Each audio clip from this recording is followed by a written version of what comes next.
Hello everyone, मैं प्रियंका। आप सभी का स्वागत है मेरे चैनल पर। इस वीडियो पे आज हम cell cycle and cell division chapter का कुछ इम्पॉर्टेंट एमसीक्यू सॉल्व करवाएंगे विथ एक्सप्लेनेशन। तो आइए शुरू करते हैं। Question number 1, the mitotic spindle is composed of. Mitotic spindle किससे कंपोस्ट होता है? तो माइटोटिक मतलब ये सेल डिवीजन का एक टाइप है, जिसे क्या बोलते हैं, माइटोसिस। ठीक है, ये सेल डिवीजन में क्या लगता है, स्पिंडल वेरी इंपॉर्टेंट होता है। क्यों? क्योंकि ये जो क्रोमोसोम होता है, जो डिप्लॉयड क्रोमोसोम होता है, इसको अलग करना पड़ता है बीच से। तो ये दोनों इतना अटैच्ड है, तो इसको अलग करने के लिए क्या करना पड़ता है, दोनों तरफ से खींचना पड़ता है। एक रोप लाइक, रस्सी लाइक स्ट्रक्चर होता है यहाँ पर, जिससे कि खींचना पड़ता है। इस चीज़ को ही हम लोग क्या बोलते हैं, यहाँ पे हम और एक बना लेते हैं ताकि आप लोगों को समझ में आए। ठीक है, ये ऐसे, ये मिडिल में यहाँ पे ऐसे रस्सी लाइक स्ट्रक्चर बन जाता है। इसे हम लोग क्या बोलते हैं, स्पिंडल। ठीक है, स्पिंडल फाइबर। तो ये किस चीज़ से बनता है वो देख लेते हैं। तो फर्स्ट ऑप्शन है chromosome, chromatids, microtubule and chromatin. ये जो स्पिंडल फाइबर है ये माइक्रोट्यूबुल से बनता है, इससे। अच्छा, तो चलते हैं नेक्स्ट क्वेश्चन पर। Question number 2, when dividing cells are examined under a light microscope, chromosomes first visible become visible during. तो क्या बोल रहे हैं, जब हम लोग एक डिवाइडिंग सेल को, मतलब सेल जब डिवाइड हो रहा है, एक सेल है वो जब दो सेल में डिवाइड होने लग रहा है, तब अगर उसको हम लोग माइक्रोस्कोप में देखें तो फर्स्ट क्रोमोसोम हम लोगों को कौन से फेज में दिखाई देगा। तो फेज क्या क्या होते हैं हम लोगों का, जनरली फर्स्ट होता है इंटरफेज। ठीक है, और इंटरफेज में से भी क्या क्या होता है, 3 फेज होते हैं। एक होता है G1, S एंड G2, और दूसरा क्या होता है हम लोगों का, M फेज। M फेज में क्या क्या आते हैं, फर्स्ट आता है प्रोफेज, फिर मेटाफेज, थर्ड आता है क्या, एनाफेज, एंड फोर्थ टेलोफेज। ठीक है, इसके बाद ये पूरा न्यूक्लियस डिवाइड हो जाता है एंड लास्ट में साइटोकाइनेसिस होता है। तो अभी पूछ रहा है, यहाँ पे 4 ऑप्शन दिया है, interphase, S phase, prophase, G1 phase. इन चारों फेज में से कौन से फेज में क्रोमोसोम फर्स्ट विजिबल होगा? तो आंसर विल बी प्रोफेज। ये जो प्रोफेज है इसमें क्रोमोसोम अच्छे से विजिबल होगा, क्योंकि इंटरफेज में क्या होता है, वो क्रोमैटिन फाइबर के फॉर्म में रहता है, इसलिए वो क्लियरली विजिबल नहीं होता। Next question number 3, the structures that line up the chromosomes on the equatorial plate during metaphase are called। तो मेटाफेज का देखिए ड्राइंग, हम ये वाला जो स्ट्रक्चर है, ये वाला जो स्टेज है, इसे क्या बोलते हैं, मेटाफेज बोल रहे हैं। ठीक है, ये है सेल, ये सेल के अंदर जो न्यूक्लियस रहता है, वो न्यूक्लियर मेम्ब्रेन जो है वो डिजेनरेट हो जाता है, और अंदर ये क्रोमोसोम सारा देखिए इक्वेटोरियल प्लेन पे आ गया है। इक्वेटोरियल प्लेन मतलब ये एक ऐसे प्लेन पे, हॉरिजॉन्टल प्लेन पे सारा क्रोमोसोम देखिए एक जगह, ऐसे नहीं कि रैंडमली फैला हुआ है। तो इस स्टेज को हम लोग क्या बोलते हैं, मेटाफेज बोलते हैं। मेटाफेज में क्रोमोसोम ऐसे ही अरेंजमेंट शो करता है। तो पूछ रहा है यहाँ पे मेटाफेज में जो इक्वेटोरियल प्लेट पे वो सजा हुआ रहता है, वो किसके वजह से सजा हुआ रहता है? तो फर्स्ट ऑप्शन क्या दिया है, एस्टर्स, सेकेंड दिया polar and kinetochore microtubule, third दिया है सेंट्रोसोम्स, एंड फोर्थ दिया है सेंट्रियोल्स। तो एस्टर्स क्या है, एस्टर जस्ट स्टार्टिंग है। ठीक है, जब ऐसे सेल रहता है और यहाँ पे जस्ट ऐसे स्टार लाइक वो स्पिंडल फाइबर ग्रो करना स्टार्ट करता है, तब इसको हम लोग क्या बोल रहे हैं, एस्टर बोल रहे हैं। तो इसके वजह से तो क्रोमोसोम नहीं हो रहा है लाइंड अप, तो फाइनली इसके साथ माइक्रोट्यूबुल अटैच्ड होके क्या करता है, इसको कंप्लीट करता है, इसको ऐसे टोटल सेल में इसको फैला देता है, ठीक है, माइक्रोट्यूबुल की वजह से।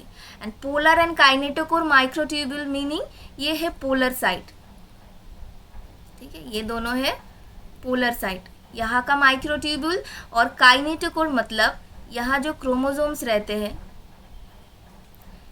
ये प्लेस है, ये जो मिडिल वाला प्लेस है, इसे काइनेटोकोर बोलते हैं, जहाँ पे ये माइक्रोट्यूबुल अटैच्ड होता है, ऐसे,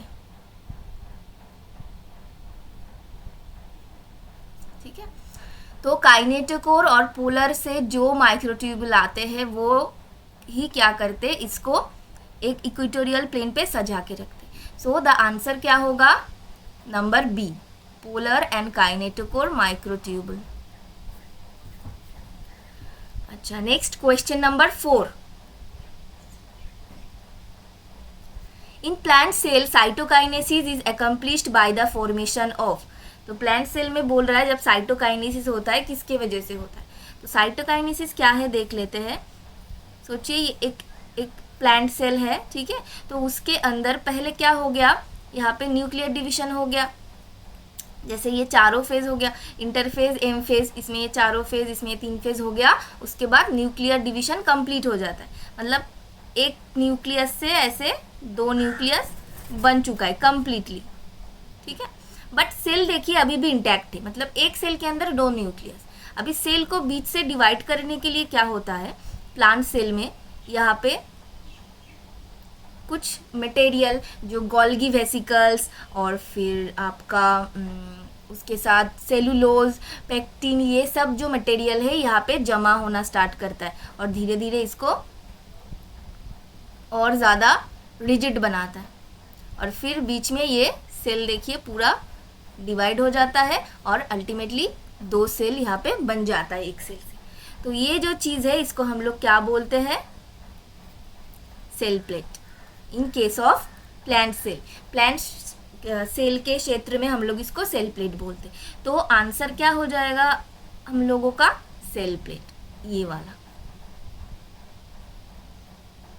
अच्छा, मेम्ब्रेन फारो कब दिखाई देता है, यही सेम चीज़ जब एनिमल में होता है तब हम लोग मेम्ब्रेन फारो देख सकते हैं। देख लीजिए, जब ये एक एनिमल सेल रहेगा और इसमें सेम तरीके से जब 2 न्यूक्लियस बन चुका होगा बट सेल अभी भी इंटैक्ट है, तो ये जो मेम्ब्रेन है ये क्या होता है, ये बीच से ऐसे अंदर चला जाता है, ऐसे, ठीक है, यहाँ पे ड्रॉ कर देते हैं, ये ऐसे ऐसे अंदर जाना स्टार्ट होता है और फिर फाइनली दोनों सेल डिवाइड हो जाता है। तो इसी चीज़ को हम लोग क्या बोलते हैं, ये जो चीज़ फारो बन रहा है इसे ही बोलते क्या, मेम्ब्रेन फारो। ये कहाँ दिखता है, एनिमल साइटोकाइनेसिस में। अच्छा, तो हम लोग नेक्स्ट क्वेश्चन में चलते हैं, question number 5। Meiosis can occur, meiosis कहाँ पे देखने में मिलता है। फर्स्ट क्या दिया है, in all organism, second only when an organism is diploid, third only in multicellular organism, and the fourth only in haploid organism. तो मियोसिस कैसा डिवीजन है हम लोगों को पता है, वो क्रोमोसोम नंबर को हाफ कर देता है, ठीक है। तो अगर क्रोमोसोम नंबर डिप्लॉयड में रहेगा तभी ना उसको हाफ करना पॉसिबल होगा।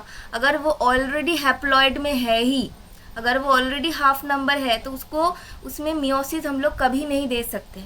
तो मियोसिस का मतलब ही है वो एक डिप्लॉयड सेल में ही हो सकता है, क्योंकि मियोसिस क्या करता है, क्रोमोसोम नंबर को हाफ करता है ताकि एक स्पीसीज में क्रोमोसोम नंबर फिक्स्ड रहे। तो यहाँ पे हम लोगों का आंसर क्या होगा, number B, only when an organism is diploid. जब भी एक ऑर्गेनिज्म डिप्लॉयड होगा तभी एकमात्र ये हो सकता है।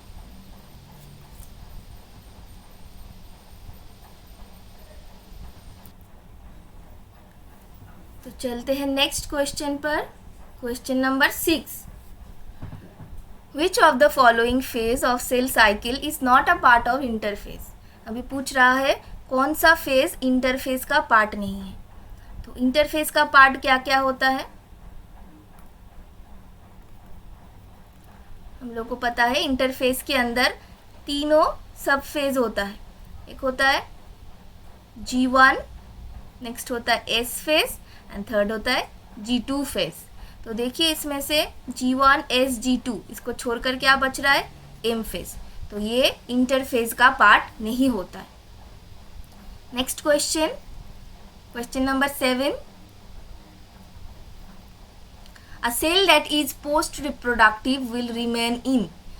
एक सेल पोस्ट रिप्रोडक्टिव जब होता है आफ्टर डिवीजन, वो कौन से स्टेज में एंटर करता है, डायरेक्टली इंटरफेस का जो स्टार्टिंग फेज होता है G1, यहाँ से फिर वो अपना ग्रोथ स्टार्ट करता है, नया जर्नी स्टार्ट करता है। तो यहाँ पे वो रह जाता है, G1 में रहता है। तो answer will be G1। Next question में चलते हैं, question number 8, meiosis takes place in. Meiosis इन चारों में से किस में होता है। तो फर्स्ट क्या दिया है, कोनिडिया। कोनिडिया क्या है, ये एक काइंड ऑफ स्पॉन्ज के बारे में बोला जा रहा है जो कि हेप्लॉइड है। तो यहाँ पे तो मियोसिस नहीं हो सकता है। नेक्स्ट क्या है, गेम्यूल। गेम्यूल भी वन काइंड ऑफ फंगी से रिलेटेड है। तो ये भी क्या है, ये हेप्लॉइड सेल शो करता है। और ये सभी, ये दोनों क्या होता है, असेक्सुअल रिप्रोडक्शन शो करता है। असेक्सुअल में मियोसिस का कोई रोल नहीं है। Meiosis only takes part into sexual reproduction. Meiosis सिर्फ सेक्सुअल रिप्रोडक्शन में रोल प्ले करता है। नेक्स्ट क्या है, मेगास्पोर। मेगास्पोर क्या है, it is also an haploid cell. Megaspore क्या है, जब मियोसिस स्टार्ट होता है, ये देखिए जैसे कि एक सेल है, एक जर्म मदर सेल है जहाँ पे मियोसिस होगा। तो फर्स्ट ये सेल का क्या हो जाता है, ये जैसे कि ये 2n है, तो यहाँ पे दोनों रिपीटेटिव डिवीजन होता है। होने के बाद ये जो सेल बनाता है चारों, हम डायरेक्टली कर दिए, यहाँ पे और एक स्टेप होता है, ठीक है। तो यहाँ पे ये नंबर क्या हो जाता है, n हो जाता है। फिर यहाँ पे ये सारा सेल क्या करता है, माइटोसिस से डिवाइड करने लगता है। तो पहले आपका हो जाता है मियोसिस, फिर आ जाता है आपका माइटोसिस से वो डिवाइड करने लगता है n n n n बहुत सारा सेल। तो ये जो डिवाइड हो गया ऑलरेडी n में चला आया है, उसी को हम लोग मेगास्पोर बोलते। तो megaspore already n number of chromosome है। तो मेगास्पोर के पहले ऑलरेडी मियोसिस हो चुका होता है, तो इसमें तो मियोसिस नहीं हो सकता। मियोसाइट क्या है, ये वाला सेल, जिस सेल में मियोसिस होगा उसी को हम लोग मियोसाइट बोलते हैं। तो आंसर क्या हो जाएगा हम लोगों का, मियोसाइट सेल। चलते हैं नेक्स्ट क्वेश्चन पर। अच्छा, तो क्वेश्चन नंबर 9 क्या बोल रहा है, DNA replication occurs. DNA replication कब होता है, A before mitosis and meiosis, number B only before mitosis, number C only before meiosis and number D during chromosomal condensation in G1 phase.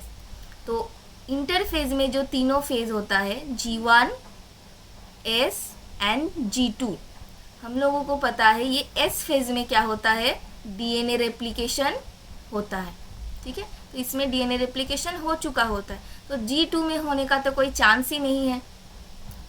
और meiosis mitosis दोनों के पहले ही ये DNA replication होता है। तो ऐसा नहीं कि किसी एक के पहले होता है और बाकी में नहीं होता। जब भी सेल डिवाइड होगा तब भी डीएनए रेप्लिकेशन होना पड़ेगा। तो आंसर क्या हो जाएगा हम लोगों का, number A before mitosis and meiosis. अच्छा, तो क्वेश्चन नंबर 10 क्या बोल रहा है, सेंट्रोमियर आर। सेंट्रोमियर क्या है, तो सेंट्रोमियर हम लोग क्या बोलते हैं, अगर हम लोग एक क्रोमोसोम का एक पार्ट क्रोमैटिड ड्रॉ कर ले,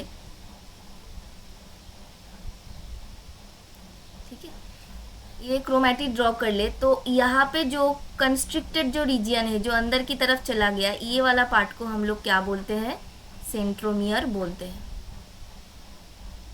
ठीक है। यही पर दोनों क्रोमेटिड क्या होता है, अटैच रहता है।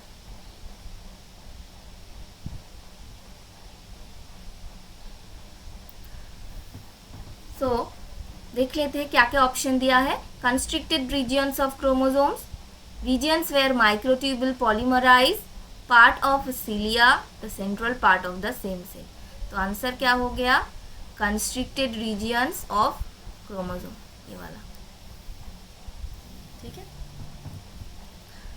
अच्छा, तो 10 क्वेश्चंस कंप्लीट हो गया। आप लोग हमें बता सकते हैं कि आप लोगों को कैसा लगा ये वीडियो और ये कितना हेल्पफुल रहा आप लोगों के स्टडी में। इसके लिए आप लोग कमेंट सेक्शन में कमेंट कर सकते हैं, ताकि हम आगे जो वीडियो बनाए वो और बेहतरीन बनाए और आप लोगों के लिए ज़्यादा ही यूज़फुल हो सके। Thank you.